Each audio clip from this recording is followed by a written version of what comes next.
Hey guys, it's me, Rich. You're watching something unfold in real time that could end a political career overnight.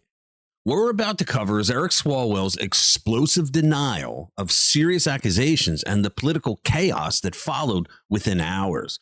You're going to hear exactly what he said, what's being alleged, and why the timing raises serious questions. Democrats usually circle the wagons whenever one of their own gets in trouble, but now we might be seeing a shift in their playbook. Maybe now they only circle the wagons for members who aren't total creeps. What you'll soon find out if you stick with me through this story is this story isn't just about allegations. It's about power, control, and how fast allies disappear when things go sideways. However, the real question is whether voters will actually care. Let's get into it. All right, guys, welcome back to RPW Media, where we are the antidote to the daily onslaught of radical woke Democrat propaganda. Look, if you like our videos already and you haven't done so, you should become a subscriber to the channel. You can hit the notification bell and smack the like button because it helps get our message out to more people. We would appreciate it. And you'll also get notified every time we put out a new video. And thank you very much. All right.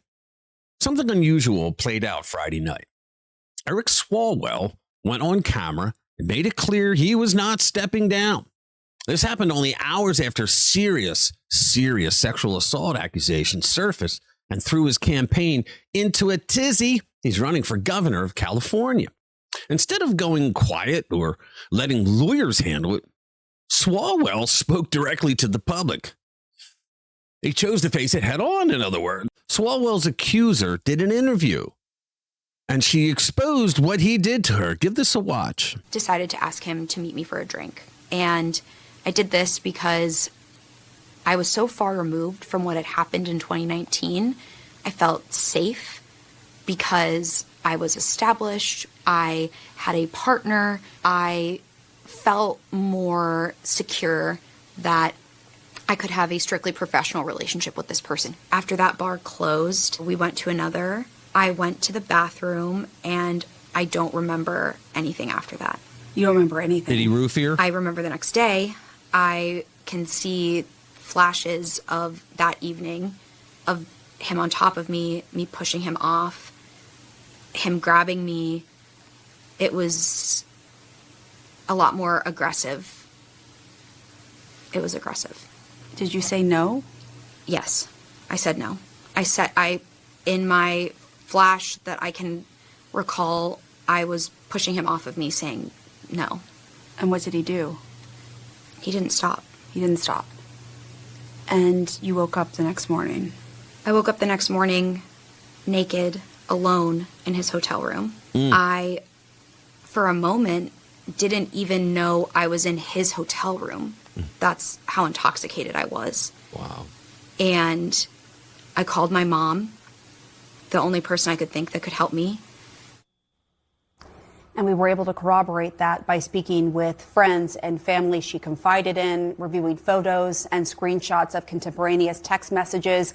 And we also reviewed a message from her medical provider the week after she received the pregnancy and STD tests, calling her a, quote, survivor. Wow. And I thought, guys, remember now, the Democrats made such a big brouhaha that all survivors should be believed. So Eric Swalwell went on camera and made it clear that he was not stepping aside.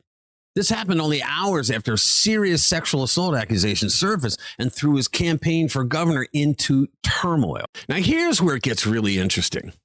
Most politicians in a situation like this, they go silent. They lawyer up. They disappear for a while. They issue a carefully crafted statement days later.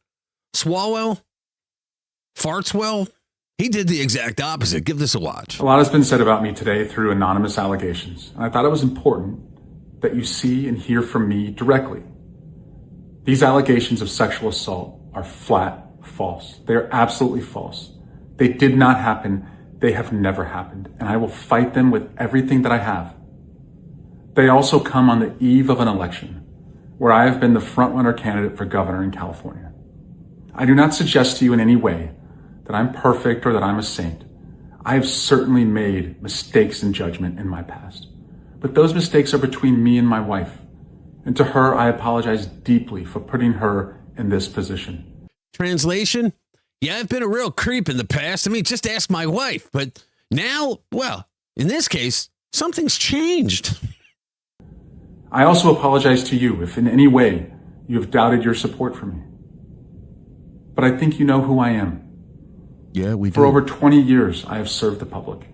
As a city councilman, as a member of Congress, and as a prosecutor who went to court on behalf of victims, particularly on behalf of sexual assault victims. Yeah, and he's also known as a real creep when it comes to women. He's a womanizer. That's who I am and have always been. Yeah, we're going to show who you are and who always been after this video. This weekend, I'm going to spend time with my family and friends. And I appreciate those who have reached out to me to show support. And I look forward to updating you very soon. Guys, if we find out that the accusations absolutely are true, I think that lends credence to the people who think he's a psycho scumbag. I mean, everybody is running away from, even Adam Schiff for brains. The grand scumbag of them all, he's distancing himself from him. And just when you think you understand what's happening, something doesn't quite add up. He said, a lot has been said about me today through anonymous allegations. That's a pretty bold move, if you ask me. But what came next was even bolder. He said the allegations of sexual assault are flat out false. They are absolutely false. They did not happen. So we're supposed to believe that the woman who is a survivor is not supposed to be believed. Is that what Mr. Swalwell is telling us? I want to go slightly off topic for a bit, because let's compare this situation to E. Jean Carroll's case against Donald Trump. The New York legislature created a law that was timed just in time for the Republican primaries, which declared that sexual harassment charges for the next couple of years would not have a statute of limitations. They would be nullified for 2 years. The next thing you know, a crazy woman comes along and claims that Trump sexually harassed her. Her case lacked physical evidence, such as police reports, medical records, or a diary entry. She couldn't remember the exact date of the alleged 1996 incident. Yet Democrats, not unlike Swalwell, argued that Trump is a rapist, even though he was never even charged with rape, let alone convicted of rape. Anyone with a triple-digit IQ can tell that the entire thing, including the actions of the New York legislature and the Democrat governor, set the whole playing field for the charge to be brought against Trump to make him look like a scumbag as he's running for re-election. To this day, we have morons that are saying that he was convicted of rape when he wasn't. Now compare that to this woman who actually told people when it happened. She actually told them. It sounds to me like she was roofied, and I hope she had her blood tested for that, for any kind of drugs like that. So here's Nick Surter on X, and he writes, "Hi, Representative Swalwell. I know you have me blocked after my video of you dropped, but you'll see this anyway. I wonder what will happen if I soon publish a recording of you admitting to illegally pushing to subpoena Ivanka Trump because she's hot AF, right?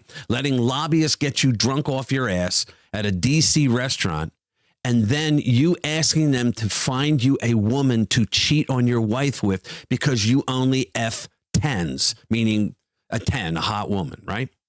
Will it help or hurt your numbers in California? Are the voters as deviant like you are? We may find out in a few days if you are still in the race and haven't dropped out. Thanks sincerely, the guy whose table you drunkenly invaded while I was trying to have a peaceful dinner with my girlfriend in DC. P.S. Say hi to Fang Fang. Now, this is great. So this video is Swalwell drunk with his lobbyists, and he says some pretty outrageous things for a congressman. Give it a watch. See, that's his second phone recording the audio. That's Eric Swalwell.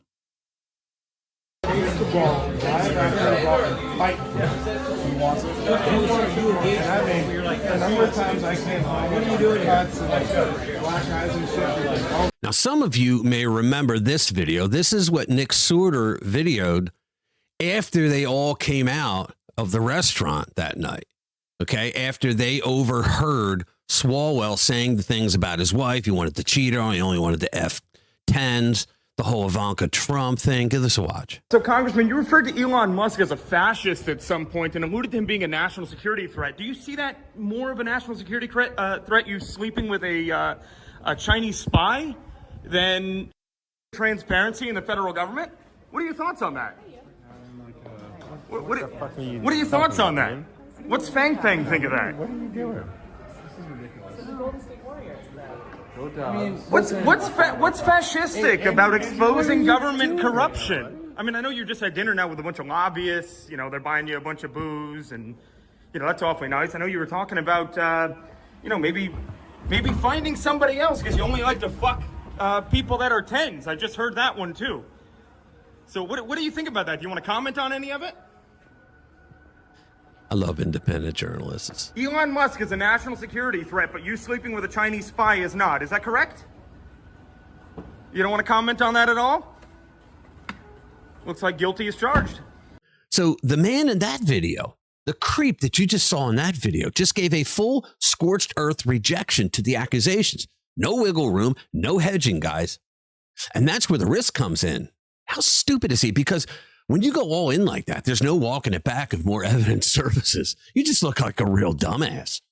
Now let's talk about what's actually being alleged here. A former staff member of Swalwell's says Swalwell assaulted her on 2 occasions when she says that she was too intoxicated to give consent. Reports say the outlet reviewed messages and medical documentation and spoke with people she told about the incidents. She wasn't quiet about it. She didn't just suddenly bring it up because he's running for governor. She said these things the time that it happened. And it didn't stop there. CNN reported more claims. Other women came forward with accusations that included explicit photos sent without their consent and behavior that they described as inappropriate. Swalwell has denied every single one of these accusations. And here's where the political machine kicks in fast. Within hours, leading Democrats called on him to withdraw from the governor's race. Nancy Pelosi was among those pushing for him to step aside. Members of his campaign team resigned. Labor groups began pulling back support. Now think about that. This all happened before the public even had time to process what was going on. And suddenly, the people who were standing next to him, they weren't anymore. So think about that. What kind of a shift has happened here, right? You have to ask yourself, what was that support really based on in the first place? Because it doesn't look like loyalty. It looks like calculation. People around him seemed to believe that he had a slightly better shot than the rest of the people in the field. And maybe, just maybe, they saw someone that they thought could actually manage. Besides, let's be honest here, guys. He does not come across as particularly sharp. I mean, now in his response video, Swalwell didn't go after the people leaving him. He focused on something else entirely, timing. He referred to these as anonymous allegations and pointed out they surfaced on the eve of the June primary. That's not accidental wording. It's a signal. It suggests he believes, or he's lying and saying, that there is political motivation behind all of this. And here's where the story shifts from scandal to strategy. He also admitted something personal when he talked about his wife. I apologize to you if in any way you've doubted my support for me, he said to his supporters, who are now jumping ship. So what's he doing here? He's drawing a line. Personal mistakes, yes. Criminal accusations, no. And he's asking voters to separate the two. Are you kidding me? Now let's zoom out for a second. Before all this, Swalwell was a serious contender. Polling had him in the mix with Katie Porter, Tom Steyer, Chad Bianco, and Steve Hilton. California uses a system where only the top 2 candidates can move forward, which means timing matters a lot. All of this just dropped right before voters head to the polls. Convenient? Well, maybe.